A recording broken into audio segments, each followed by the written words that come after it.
तो एक गाना है रफ़ी साहब का जो मैंने राजू नौशाद साहब के सामने गाया उनसे इजाज़त लेकर। नौशाद साहब ने ब्यूटीफुली कंपोज़ किया है उस गाने को। वो राग भैरवी पे आधारित है। भैरवी राग पे इतना ब्यूटीफुली रफ़ी नौशाद साहब ने इस गाने को कंपोज़ किया है। बैजू बावरा का जो गाना है तू गंगा की मौज, ये गाना मैंने उनके सामने परफॉर्म किया और मुझे उन्होंने इतना प्यार और आशीर्वाद दिया, तो मैं वही गाना आपके सामने गुनगुनाने की कोशिश करता हूँ। उम्मीद करता हूँ आपको पसंद आएगा। नौशाद साहब ने इसमें जो भैरवी राग के जो सुर छेड़े हैं, आपको उस गाने में लिटरली आपको वो सारे सुर सुनाई देंगे। मैं कोशिश करता हूँ आपके सामने वो गाना पेश करने की।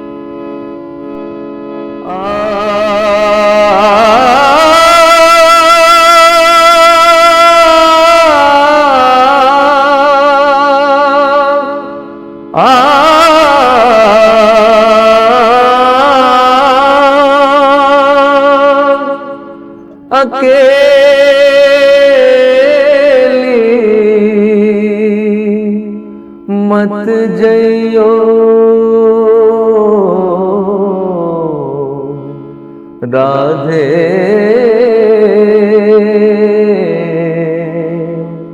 जमुना के तीर,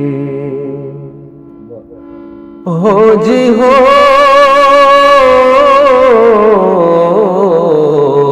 तू गंगा की मौज में जमुना का धारा, तू गंगा की मौज में जमुना का धारा, हो रहेगा मिलन ये हमारा, हो हमारा तुम्हारा, रहेगा मिलन ये हमारा तुम्हारा।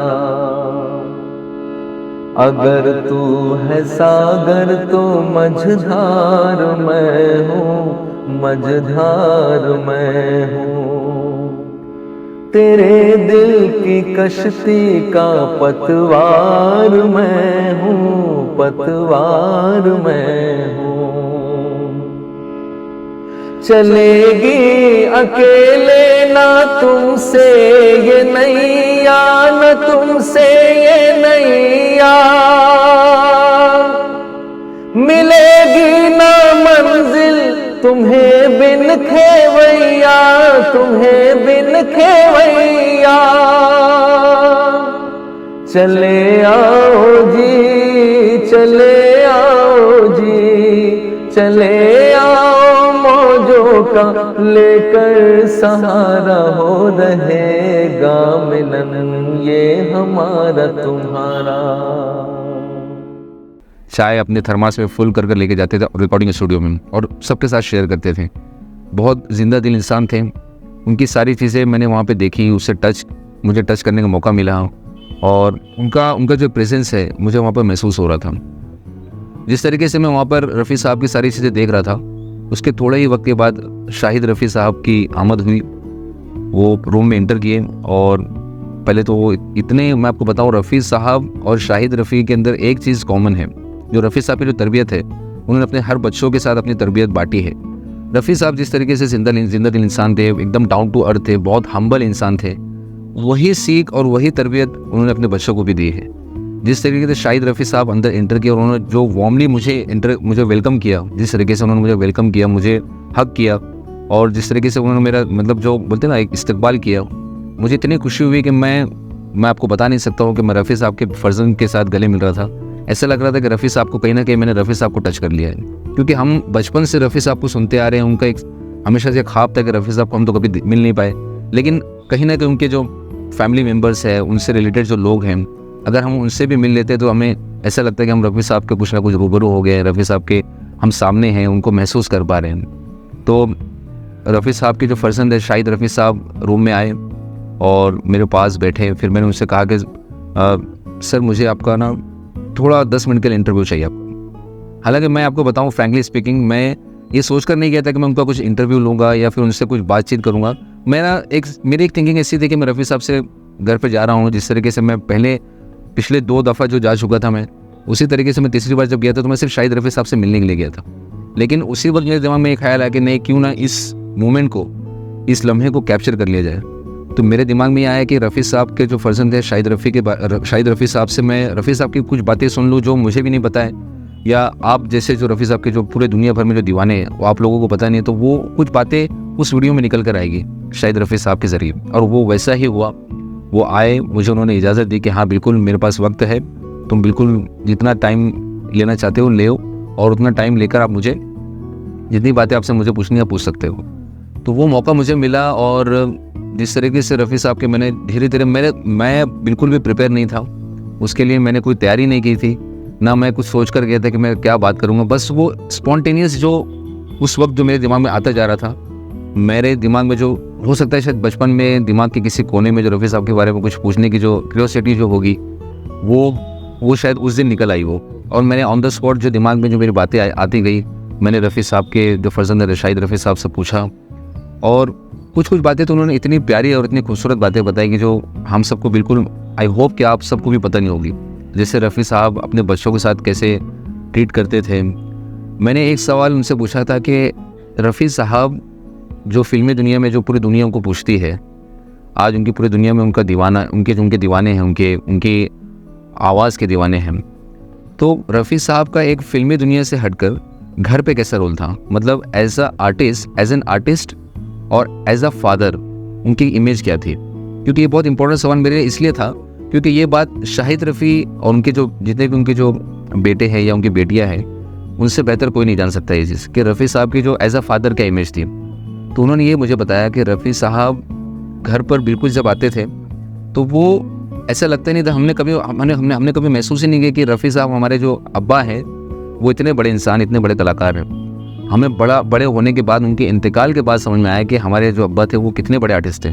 जब उनको दुनिया पूछने लगी, हमारे घर पर जब रफ़ी साहब को सिर्फ उनके अवार्ड को, उनकी झलक देखने के लिए, उनके इंतकाल के बाद जब जो भीड़ जो आती थी वो देखकर हमें महसूस हुआ, और जब तक हमने होश संभाला तो हमें पता चला कि रफ़ी साहब हमारी कितनी बड़ी हस्ती थी, क्या चीज़ थे हमारे अब्बा। तो उन्होंने बताया कि बिल्कुल भी हम लोगों को लेके, बच्चों को लेके बिल्कुल ही वो नरम दिल थे, प्यार से समझाते थे। हम लोग कुछ मस्ती भी करते थे, कुछ शरारत भी करते थे। हम लोगों के बंगले के बाहर हम लोग क्रिकेट खेलते थे तो अब्बा खिड़की से झाँक कर हमें देखा करते थे चुपके से, और देखकर खुश होते थे कि मेरे बच्चे लोग खेल रहे हैं। तो काफ़ी मतलब वो फैमिली ओरिएंटेड इंसान थे। जिस तरीके से वो अपने प्रोफेशनल जो करियर है, प्रोफेशनल चीज़ को लेकर जितने ईमानदार थे, उसी तरीके से अपने फैमिली को लेकर भी बहुत कंसर्न थे। अपने प्रोफेशन के साथ जितना उन्होंने इंसाफ किया, जितना उन्होंने अपने प्रोफेशन के साथ अपने वक्त दिया है, उतना ही वक्त उन्होंने अपनी फैमिली को भी दिया है। बहुत सारी बातें रफ़ी साहब से सीखने के लिए हम रफ़ी साहब से बहुत सारी बातें सीख सकते हैं। जैसा कि वो एक बहुत ही खूबसूरत, जैसे पूरी दुनिया जानती है कि वो उनकी जैसा इंसान शायद ही कोई इस दुनिया में अब आएगा। क्योंकि एक आर्टिस्ट का सबसे पहले एक अच्छा इंसान होना बहुत ज़रूरी है, और उनसे हमें सबसे पहली बात ये सीखने के लिए मिलती है कि वो बहुत अच्छे इंसान थे। इतने अच्छे इंसान थे कि उनकी बहुत सारी बातें ऐसी है कि हमें उनके जो किस्से जो बताएं, उनके जो गिविंग नेचर जो था उनका, जिस तरीके से वो उनका हाथ हमेशा उन्होंने अपना हाथ ऐसे रखा है, हमेशा उन्होंने अपना हाथ गिविंग रखा है। हर किसी को वो बांटते थे, अपना प्यार बांटते थे। जिस तरीके से वो हर किसी की भी वो मदद कर सकते थे, हर तरीके से वो किसी न किसी की मदद किया करते थे। और मुझे एक बहुत अच्छी बात उनके बारे में शाहिद रफ़ी साहब ने कही थी कि उनका रियाज़ करने का मैंने उनसे पूछा। जैसे हम लोग तो जैसे छोटे मोटे जो कलाकार हैं, जो सिंगर्स हैं, तो उनके लिए सिंगर्स को ये बात जानना बहुत ज़रूरी थी कि रफ़ी साहब रियाज़ कैसे करते थे, उनका रियाज़ करने का तरीका क्या होता था, उनका वो एक माइंडसेट क्या होता था रियाज़ करने के टाइम पे, कैसे वो रियाज़ किया करते थे। तो मैंने वही चीज़ को माइंड में रखते हुए शाहिद रफ़ी साहब से पूछा कि रफ़ी साहब रियाज़ कैसे किया करते थे, आपको कुछ पता होगा, कैसे उनका तरीका क्या होता था, उनका रूटीन क्या था। फिर उन्होंने मुझे बताया कि रफ़ी साहब सबसे पहले तो सुबह में अर्ली मॉर्निंग उठ जाया करते थे। वो फजर की अपनी नमाज़ अदा करते थे, उसके बाद कुरान शरीफ, उनकी जो इबादत का जो वक्त होता था, उसके बाद वो अपना बैडमिंटन खेलने के लिए चले जाते थे। वहाँ पे दिलीप कुमार साहब, नौशाद साहब, इनकी एक तिगड़ी थी। मॉर्निंग में बैडमिंटन खेलने के लिए नौशाद साहब, दिलीप कुमार साहब और रफ़ी साहब, इनका काफ़ी अच्छा दोस्ताना भी था। ये बैडमिंटन फील्ड पे मिलते थे, बैडमिंटन खेलने के बाद ये आकर नाश्ता करते थे, और उसके बाद जिस तरीके से जिस दिन उनकी जो रिकॉर्डिंग होती थी, मान लीजिए जैसे कोई सॉन्ग की उनकी उस दिन रिकॉर्डिंग है, तो वो उस सॉन्ग की रिकॉर्डिंग का जो सॉन्ग की जो प्रिपरेशन होती थी, उसकी जो तैयारियाँ हैं, वो लेकर बैठते थे, या तो फिर उसका जो रिकॉर्ड, अगर किसी म्यूजिक डायरेक्टर ने उनको कोई रिकॉर्ड दिया है, एक स्क्रैच रिकॉर्डिंग जो होती थी वो रिकॉर्ड में रिकॉर्ड करके दे दी जाती थी।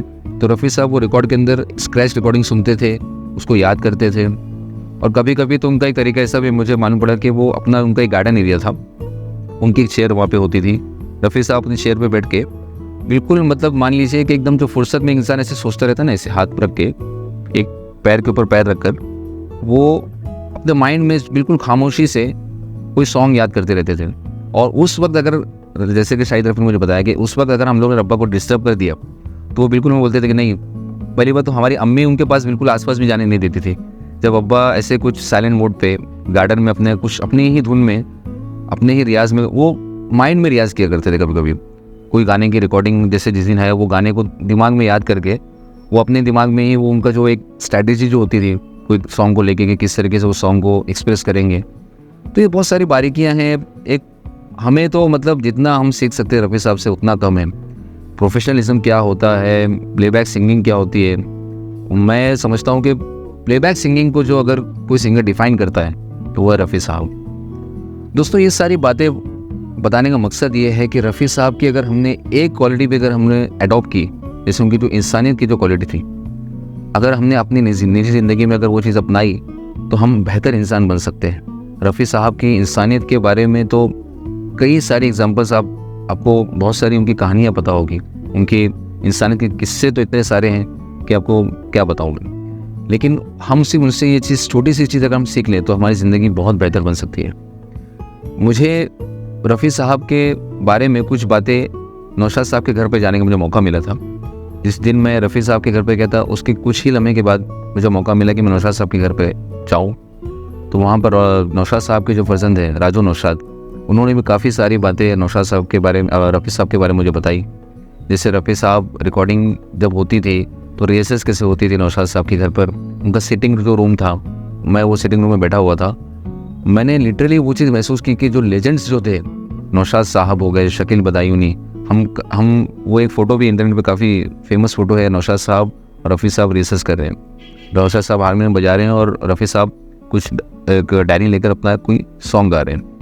तो वो उनका जो पर्सनल जो सिटिंग जो रूम था, वहीं पे रफ़ी साहब किसी रिकॉर्डिंग जो होती थी उसके कुछ दिन पहले वो रिकॉर्डिंग की सिटिंग हुआ करती थी, उसके दौरान डिस्कशन हुआ करता था, कैसे वो सॉन्ग को पेश करना है, उसकी रिहर्सल्स होती थी, उसकी तैयारियाँ होती थी।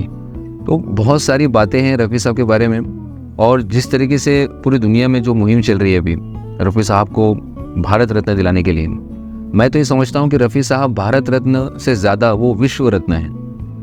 भारत रत्न तो उनको बहुत पहले ही मिल जाना चाहिए था, लेकिन ये पता नहीं, मुझे शायद ये समझ नहीं आती कि ये अवार्ड देने से वो अवार्ड का जो एक बोलते हैं ना, उसको जो अवार्ड की जो गरिमा है, उसका जो स्थान है वो उतना ज़्यादा नहीं है। अगर रफ़ी साहब को भारत रत्न अवार्ड मिलता है तो भारत रत्न अवार्ड का जो, भारत रत्न अवार्ड की जो डिग्निटी है, उसकी जो इज़्ज़त है, वो अवार्ड की इज़्ज़त बढ़ जाती थी अगर रफ़ी साहब को अवार्ड दिया जाता था। लेकिन मेरे हिसाब से तो रफ़ी साहब भारत रत्न से ज़्यादा विश्व रत्न है। उनको विश्व रत्न का अवार्ड मिलना चाहिए था, क्योंकि उनकी जो कला है वो भारत रत्न अवार्ड के लिए सीमित नहीं है, क्योंकि उनको सिर्फ एक अवार्ड देकर सीमित नहीं किया जा सकता उनकी कला को। उन्होंने, आज आप देखोगे कि रफ़ी साहब के अनगिनत गाने जो हैं आज भी शादियों में आप देखोगे, दूल्हा दुल्हन जो होते हैं, बहारों फूल बरसा जो गाना है, उसके से वो एंट्री नहीं होती है। ऐसे जो अगर कोई मेल जो दूल्हे की अगर शादी है तो आज मेरे यार की शादी है, ये गाना हर किसी शादी में ये बजाया जाता है। और दूल्हा दुल्हन की एंट्री पे बहारों फूल बरसाओ, ये सॉन्ग ये एंट्री सॉन्ग होता है यार।